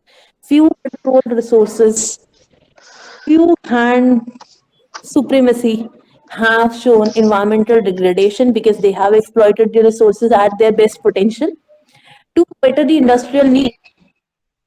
And second, the exploitation rate of the labor was huge. Being a renowned name of Saharanpur in Western UP city, the first one to Lok Sabha seat, but the renowned name is for Basmati rice and wooden handicraft. So the organization have been in the hands of individual sole proprietorship here, but they do not have a separate and well organized marketing system. This paralysis have brought a great handicap to deliver to the environment and to the sustainable development of the living. So the first goal of no poverty cannot be attained only with the basis of artisan come proprietor of a unit who looks after entire family, who functions with his best livelihood in order to earn and acquire raw material, and then in order to have sustainable life for his family. So the lack of marketing information addressed here about the product. So the poverty, along with gender equality and along with the reduced inequality of the financial resources, was a great challenge in aspect of this. The emerging opportunity was based on over here while assessing all this designs of perception and projections and promotion advertisement came in acknowledgement. Poverty and inequality of income and then gender inequality of representation have came in acknowledgement. It have been in the upliftment of the prosperity of public and energy and traditional art. But it have been challenged for wood and handicraft industry to deal in this aspect from the region of Saharanpur. Example of this, at one shop which I have visited was run by one of the entrepreneur who was around 42 years of age and it is in Khattakari region of Saharanpur, wood carving. So he have told that many of us was not in belonging to the education field, so we were sent over here. So some have pursued with the family business. So they don't have interest in studies, so they don't have another alternative. They have continued over here. Then the another person of 70 years of age I have visited, then he have also the poor condition of working and infrastructure because he have only a soft glimpse of his talent, which have no address from the society. And this is the way where they used to cater all this. That the two person I have referred is this. I have conducted research with several exporters as well. And this is the best two examples which I have delivered you with. Inequality of the adversity is right now in front of us because the government is also working, but they couldn't meet out the hopes. So NGOs also came in acknowledgement with their strategies, their initiative that also came to an end with very great failure because the number of the requirement was huge and the deliverance point was very short. Then they have the efficiency of self-sufficiency they believe in, but they do not address the gender equality. They do not let their women and daughters enter into this aspect, though they were very good in their art. So gender inequality also addressed with this inequality function. While conducting my research, I have conducted with two aspects. Firstly, gender inequality, and another was income inequality. Though you have seen the artisan are living their worst life, but the exporters' ratings were so high. So this was the inequality of the earning which have been depicted. These are the statistics, and that was the condition of this scenario. And I would like to even have the crisis of the technology and the present of the scale of operation to them was very short, while the expansion could take place only and only with the more demand. And they do not have machinery to process that. However, the expansion involved finance, and due to inadequate finance, the expansion of the policy couldn't take place, and they live the life of a miserable because they do not have the proper disposal of these waste which comes from wood. And due to all these resources, they are living in very great crisis, which you can see. I am concluding here with the unemployment rate due to the pandemic COVID-19 and migration rate. It came in acknowledgement. I am showing for the first phase of 2020 June when 1 crore in employment opportunities wasn't announced by the Chief Minister of the state. This was the statistics. The growth rate raised due to the lockdown from 8.8 to 23.5. That was miserable. But in the month of June, on 26 June, 1 crore employment opportunities given to MSMEs was part of it. Then this was one of the other aspects which was done in order to have environmental sustainable development. Graded wood seasoning plant was introduced, and UV rays protector scheme was introduced in here, EPCS Center. The BRICS introduction EPCS Center also disposed it of. So globalization with environmental development verification schemes were going on. But the technology and CFC Center delivered so. This is whole presentation for this picture when the Mrs. Samriti Zumin Irani visited Saharanpur as a chief guest. And these are the facilities which was delivered. UV curable coating facility delivered, then functional CFTs was raised, seasoning cannons, steam boilers, each facility was delivered. But this delivery point do not have a mechanism of export promotion through marketing. So the life of them was so miserable, and I am sharing it with you that I have covered few aspects as well. This is all research which I have conducted. The condition of the artisan is this in this region, and this is the final conclusion I have.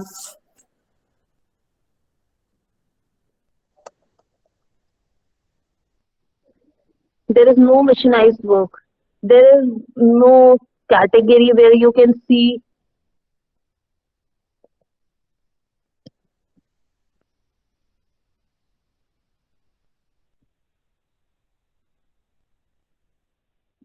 This is so miserable condition that they do not have a proper supply of the resources.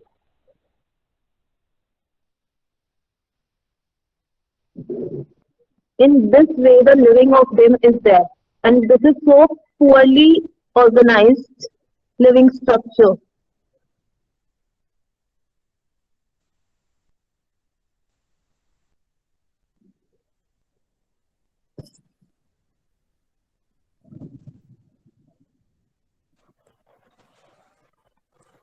And this is another aspect which I have covered, and this is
so this is all the way of living of them, how they are earning. In this pandemic, they do not have the accessibility to proper technology. They do not have the proper accessibility to the safety precautions. They are just functioning whatever they have the resources. So the goals of globe, 17 goals of sustainable development are standing still miles to cover in the region of Western UP. And we have covered some of them, but haven't received everything yet. And the final output says that we have a huge export, but the export resides just in the hands of few. So this is the last slide of my presentation, and I am concluding with this portion. The last slide is at your screen. This is a statistics which shows that we have reached to great heights, but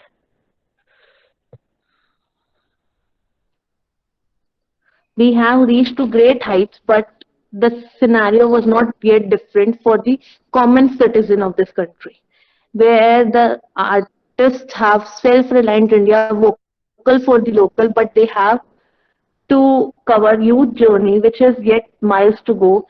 The export is huge, and it has witnessed a dip as well. It has witnessed a dip as well. This is the export 2020, but it has an export financial last year closing, this current year. Ministry of Commerce shows that there is an export hit wall fall. But we have been in great scenario of having deliverance of Indian handicraft, but the artisan is not getting the adequate one. The local traditional outcome is outstanding, but it is released in the hands of exporters. So this is whole conclusion which I have conducted with my research. So hereby saying thank you for giving me the opportunity to present my paper. Thank you so much, ma'am.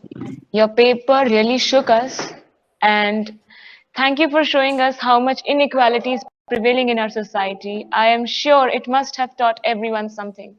That maybe we are moving ahead, but there are a lot of people we are leaving behind, and that is not good. A nation cannot progress like that. A nation cannot move like that. If the people are hungry, if the Thank you very people are much, living ma'am. in such poverty, what will we do? So thank you so much for showing us the reality. Thank you so much for going there and taking this platform to do this. Okay, Thank I you so have a few words.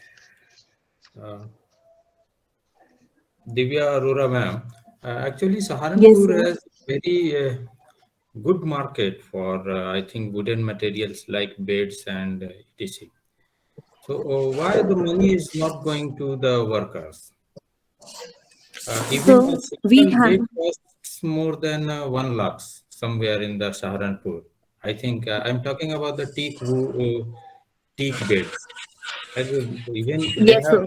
1 lakh and very good carved bed they are selling in Saharanpur. And I think this town is famous in our country. But Yes, the yes, sir. This is renowned name of wooden handicraft carving. You are exactly right. But the scenario which you are talking about is wood transfer. The wood comes from Shamli region. So that region is not very much familiar on the trade fair practices. Second, the scenario of Vriksh have came in acknowledgement. It have been addressed in recent scenario. So the due to the illegal tendering, the resources have not been amply transferred. First reason.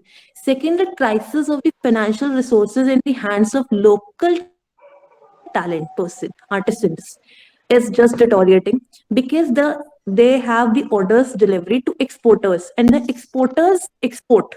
They do not have direct accessibility to market information. yeah, Second reason, which is I second think handicap C. this is the problem. And sir, yes, sir. I And the think this third is the handicap real C is problem. illiteracy.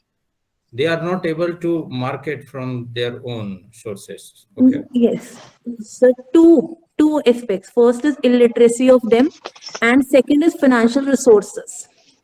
The collapsing point is this. And third, the talent lies in the hands of the women as well, which is not addressed as a gender inequality. Because the Muslim Samaj is associated with it and they follow the Parda system. Okay. Yes. Yes, you are right. Okay. Thank you. Thank you. Thank you very much, sir. Thank you, ma'am.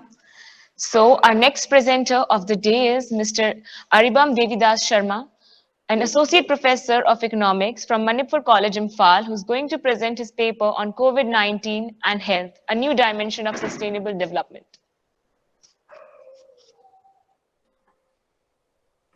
Dr. Aribam, are you there? Yeah.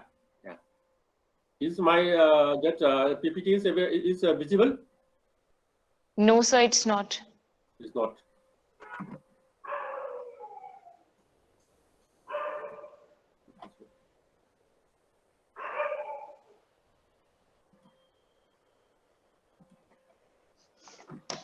Is visible now? Yes, sir, it's visible now. Yeah. Okay, good morning. Good evening, I'm sorry. Good evening, chairperson and everyone present here. And the topic of my presentation is COVID-19 and health, a new dimension to sustainable development. I work here in Manipur College as associate professor. No, actually, this COVID-19 has presented the world with a crisis which both makes the need for sustainable development more obviously acute than ever and has itself required a response rooted in the principle of sustainable development.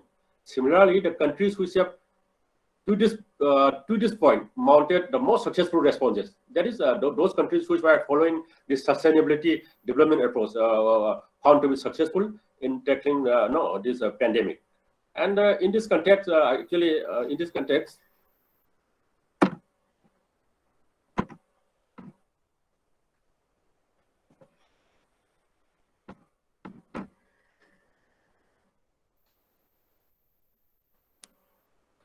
yes, COVID-19 has presented world with a crisis with both, right? And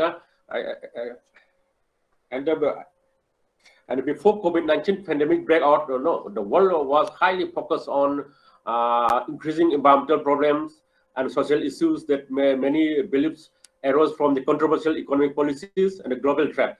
Sustainability has been termed and concept used to bring balance and create responsibility for economic activity and development. The current definition of sustainability came from the 2015 World Summit on Social Development, which we had the three pillars. The three pillars is economic development, social development, and environmental protection. In this context, what I want to propose that besides these three pillars, we need to, put forward this health as a one health, sustainability as another third pillar for sustainability. And the pandemic now we are facing has not only affected the physical health of hundreds of thousands of people, with its effect, the economy has plummeted to record low, social issues such as domestic violence have increased, and the global animal species have started to become threatened. All the threatened from the disease in conservation effort by conservationists who are quarantining themselves. Those those group of people who were mostly concerned with these conservationist policies, environmentalists, are self-quarantining during this pandemic. So in some way or other, this environmental protection is somewhat neglected.